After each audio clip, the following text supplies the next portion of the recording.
Lore time! So, he's here. We got a new champion, and it will be the only new champion of this year. Let that sink in. And so after months of waiting, with only one setup really happening, with one tiny teaser in a dev video, and with no real context whatsoever for his entire character, Locke has finally arrived. With the first surprise being that he is called Locke, not Locke. Why is the E there? Now, as far as we know, Locke should appear on PvE pretty much, right now. Which means we don't know his kit as of talking about the cinematic, but for the most part we won't really need it, because thankfully this entire cinematic is full of lore, the details are absolutely everywhere, and from those you can actually see what's going on with Locke's character. Speaking of which, we have to mention the fact that this cinematic is canon. You would be surprised how many people believe that this is actually a skin line. And that this is not Locke's appearance. This is actually gonna be his launch skin. Those people are gonna be in for a surprise. But alas, the champion finally arrived, and despite there being some holes in the lore that will need to be ironed out, it is time to dig deep into the lore of the reveal cinematic. So, the cinematic begins with the usual setup for demons. That being an opening shot of the Demacian landscape, which is exactly the same thing that Riot did with Fiddlesticks. But here we know that we are in the Wildwoods, which is near the borders of Demacia. And that's because this cinematic continues the comic we got last month. In fact, we know that Wildwoods is near Brook Hollow, because that is where we saw Locke the first time. We saw him in Garen's comic, which was in Brook Hollow, specifically the Raptor's Rest Inn. And we know where Brook Hollow is because it appeared in Demacia Rising. I'm not gonna lie, I love how all of these things link together. So we know we are in the southern mountains of Demacia. After which we immediately dive into Vayne running from something. And here I immediately have to mention one thing. It really feels like we are missing some details. I mean, I know how Riot used to do their stories. And right now, it kinda feels like we are missing a short story that would give us crucial context for the entire storyline. I mean, in the last part of this story arc, we ended with Vayne's comic, which is where Vayne got a message from Niles, her patron, about a demon that was haunting them. And so Vayne arrived to deal with the demon, as well as to deal with a twist in her story that is yet to be revealed. Hopefully the dark twist that was teased in the comic will be explained in Locke's bio. Hopefully. After which, when she defeated the demon, it was revealed that it was attached to Niles, and so she was forced to kill him, after which the demon attached itself to Vayne. And because demons are all about manipulating emotions, this one specifically fueled Vayne's hatred, and it seems like it filled her with paranoia. So that is what the big demon above Vayne is. It is some kind of demon of paranoia, but we still have no details. And I'm afraid this cinematic is not exactly gonna change that. Anyway, at the end of the comic, Vayne got corrupted, and then Locke arrived. And that's where the story should be transitioning into the cinematic. And so here we can see Vayne partially being herself, partially being corrupted, being chased by Locke. And in the background we can see two lights following her, which we later learn belong to Locke. Now, as of right now, we still don't have Locke's bio or the ability kit. Hopefully when we dive into those there will be more details. But even now you can definitely see that Locke has the ability to meddle with the spirit realm. Which, yes, that would technically make him a mage during times where people were already skeptical about them. Now, why can Locke do stuff with the spirit realm? Well, that's technically what the demons are doing. And as we learned from the previous comic, it seems like Locke is a demon hunter that is trying to use the power of the demons. Or at the very least, he's trying to use their power to destroy them. Anyway, these lights that we can see in this cinematic are essentially Locke's eyes. This is what gives him vision into the spirit realm. And again, we can assume that these eyes are gonna be part of his kit somehow. Also, remember that as the Pandemonium skins showed us, this is what demonic magic and corruption looks like from the perspective of the demons. All of these bright lights is how demons see magic. That's a whole separate topic we already talked about. Meaning that these floating lights could be an artistic take on Locke's glasses, because he can see the demons. Which makes it more likely that the glasses that Locke is wearing give him the ability to see the demons through some tainted magic on them. After which, we get to another confusing part, and those are, these dogs. Again, are we missing something? Because it really does feel like there is supposed to be a part somewhere in there which we are missing. But perhaps cuts happened, there was supposed to be a little bit more, and now we don't have context for what these things are. Like, I'm not crazy, right?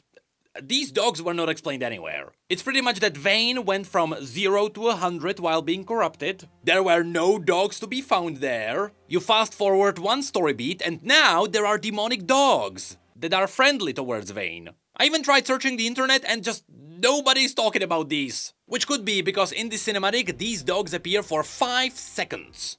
And we never see them again. And so, thankfully, there is one tiny hint that might be telling us what's going on here. Because in the comic, when the demon started taking over Vane, it actually took on the appearance of a bird before Vane shut it down. And so maybe this demon is also linked to the wildlife of the Wildwoods. But later there's gonna be another scene that will kinda throw a wrench in that. And so, for now, we get to see Vane with her 2 loyal companions, who are running away from Locke's eyes. Which also made me realize another thing. We are not entirely sure why Vane is really running. Because again, we just don't have context. I mean, it makes sense for the demon that just corrupted Vane to run away from the exorcist. But in these scenes, it doesn't really look like Vane is being possessed. It really does seem to be like it's just her. So I wonder if it is still the demon that is making Vane paranoid, and if she can see Locke as a magical creature through the demon's eyes. That's the only real explanation I would have.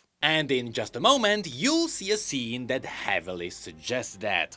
Anyway, it is then that Vane trips and we get to see one of the loyal companions the last time, because then the demon actually starts taking over Vane's body, which is indicated by all the opening eyes inside her. After which we get to say goodbye to the dog, because in mere 3 frames we get to see the dog vaporized by one of Locke's nails. Now of course, this is the same nail that was used to tease Locke the first time, and given its shiny material, it is highly likely that it is made out of petrified steel, which of course is a very typical Demacian material that has the ability to suppress magic. That is why we got to see the dog incinerate. After which we get to see Vane look up and she sees nothing. That, of course, is her point of view. But then she blinks and the perspective switches to the demon, and that's where things get interesting. Because this point of view reveals how corrupted Wildwoods really are. Since it is the nature itself that is fighting with the corruption here.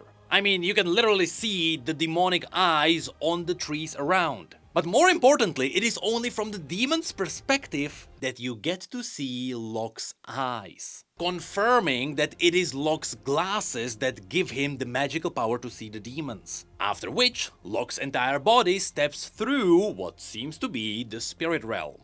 And interestingly enough, this part is what was always a key part to the story of Shen. See, Shen is finally mentioned after the entire story of the Kinku. Because through Shen we learned that every living thing has 2 sides. There is the physical side and there is the spiritual side. With each half staying either in the physical realm or the spirit realm. But because these 2 halves are always linked, they can affect each other. Meaning that if you destroy someone's spirit in the spirit realm, they die in the physical realm. And if you kill someone in the physical realm, their spirit goes free. And so this cinematic shows us what Locke looks like to the demons in the spirit realm. After which the perspective changes and we immediately get to see Locke in the physical realm too. And here it is extremely likely that Locke has such a strong presence in the spirit realm because of the demonic runic tattoos all over his body. Speaking of which, let's talk about Locke's appearance. Now, I have seen a lot of criticism on the internet. People said he looks like Valorant Agent, which yes, he does look like Valorant Agent. And for the most part, people criticize the modern appearance. And I totally get that. We are supposed to be in a medieval fantasy setting, however, Runeterra is a mix of everything. And so yes, while core Demacians usually have medieval clothing, you have also royals, which are very fancy, on top of which Vayne has been running around in a leather cloak since 2011. Lucian has a perfectly bleached leather coat, which is also from Demacia by the way, and even Niles had a coat that is quite complex. So yes, I understand where the criticism is coming from, but looking at the surrounding clothing, it's not that bad. I am honestly fine with the design because I realize that Riot has to make him stand out against 170 other champions in the game. If that wasn't an issue, I wouldn't be surprised if he was John Demacia number 3. Which, by the way, his development name was John Demon Hunter.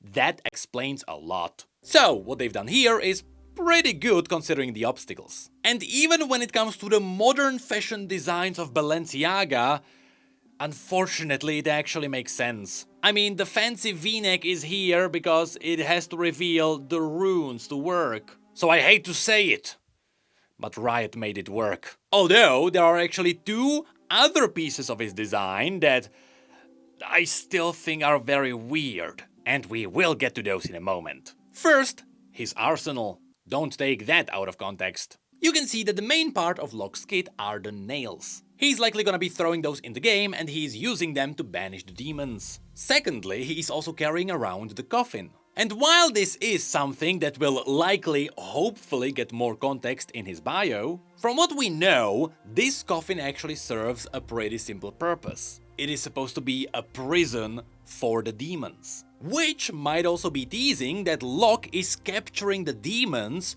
so he can study them later.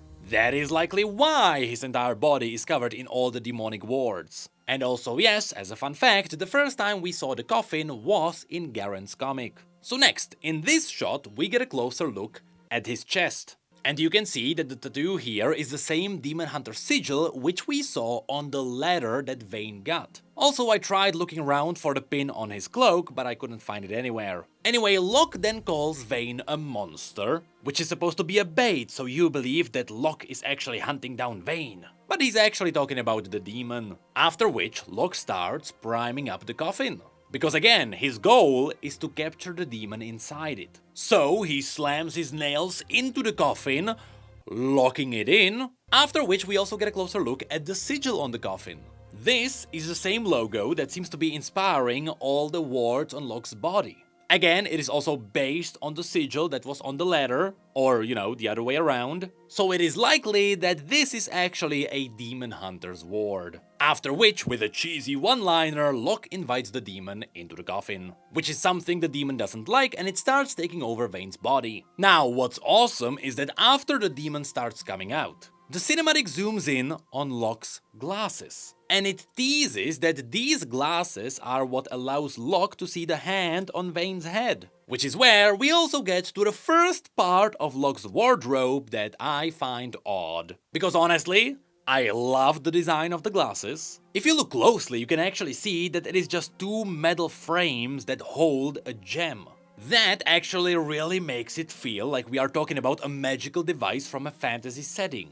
That design is great. But what I don't understand is, how do the glasses stay on his face? The nose bridge is clearly missing.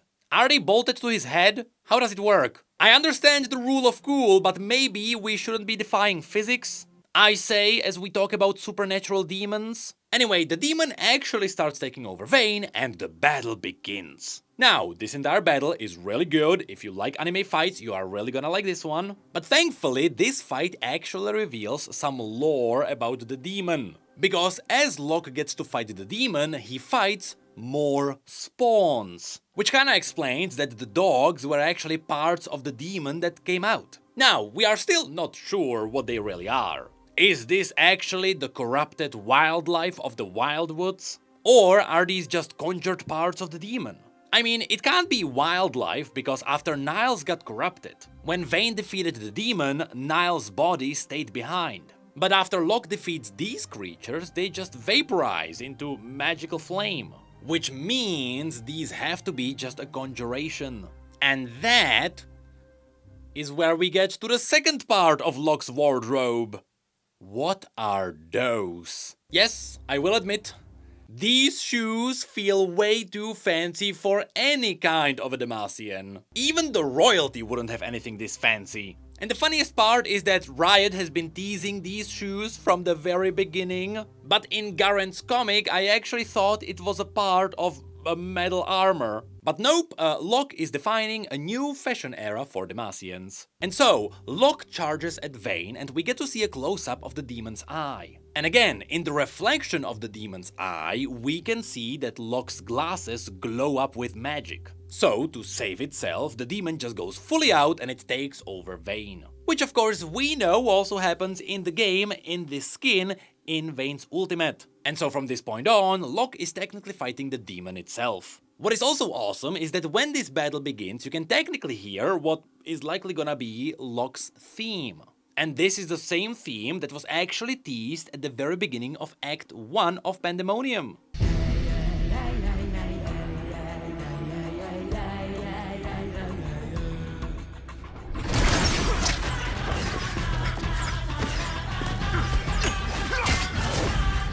So, the battle begins and the demon then reveals that it can step through the spirit realm. Because, of course it does. It is a demon. And the battle technically ends after the demon shoots the coffin. Now, for a single frame, when the coffin explodes, one impact frame actually reveals the skull. After which it explodes with purple flame, which we still don't know why it happened. Maybe Locke's kit is gonna explain that. But more importantly, it revealed that the coffin was acting as a safety cage for the skull itself. With the skull being the device that is the real prison. And here I really wanna mention, I like this design. The skull just acts like a grenade, with the nails being the frags. But also, it has a catch, and we'll see it in a second. So next, after the skull was revealed, you can see that Locke got shocked. And we can assume it is because the main device that is gonna save the entire situation is now revealed and vulnerable. Which forces Locke into using it immediately. And that is where you can see that in this cinematic, he locks in. They totally did it on purpose. And so he dashes out, he picks up the skull, he breaks out into the spirit realm, which we still don't know if he did it himself or if it swapped into the perspective of the demon again, because now we can also see the forest being corrupted. And we only previously saw that from the perspective of Vayne's demon. Anyway, then he throws the skull, proper NFL style, and it lands behind the demon. After which the nails blow up and it revealed that it was the nails that kept the skull shut. And so after it all flew out, it started sucking everything in. And so after Vayne shot at Locke, the bolt didn't actually fly too far out and it got sucked back in. After which there is a chaotic scene where Locke tries to save everyone by holding onto the nails that are pinned to the ground. He calls out to Vayne directly, which is where the cinematic shows us the internal struggle inside Vayne. From her perspective, she can see Locke's hand reaching out, which makes sense because the entire hand is covered in the tattoos. And again, you can see his eyes, being the glasses. Then we can also see this split perspective, where on one side you have Vayne struggling with the demon, and on the other side you can see the hand of the exorcist, with the mostly cleaned out forest around it, with an occasional eye still being there. I like that detail. But eventually Vayne grabs onto Locke's hand, the demon gets sucked out by the skull, and after it swirls inside for a single frame, you actually get to see the chains that lock the demon up. And yes, I would say these chains do remind me of LeBlanc and her chains, which she used to deal with demons as well. But I'm pretty sure that is just a coincidence. And so at the end, the skull gets locked up, again with the nails. And because he locked up the demon, it kinda gives you context for why the champion is called Locke. After which, Vayne and Locke finally get a reunion after we don't know how many years, because we don't have any story context. And what is awkward is that clearly Locke is using magical powers and Vayne somehow doesn't care. And we can assume that's because a portion of her lore is about to be retconned. Again. And so, overall, yes, there are some holes that definitely need to be filled with something. I am talking about the lore. But despite that, this reveal for Locke was pretty good. I'm still curious to see what the kit is gonna be. Again, it is supposed to be out on PvE right now. And again, I really hope that Locke's bio is gonna reveal more context, because we do need it. I mean, without short stories, there are simply gaps. And of course, again, I do understand the critique with the fancy clothing as well as another sexy champion. But look, we've been around this game for a long time, and we've been through the entire sexy champion arc that Riot had before. And so, we should actually be happy that Locke is not shirtless. For the most part.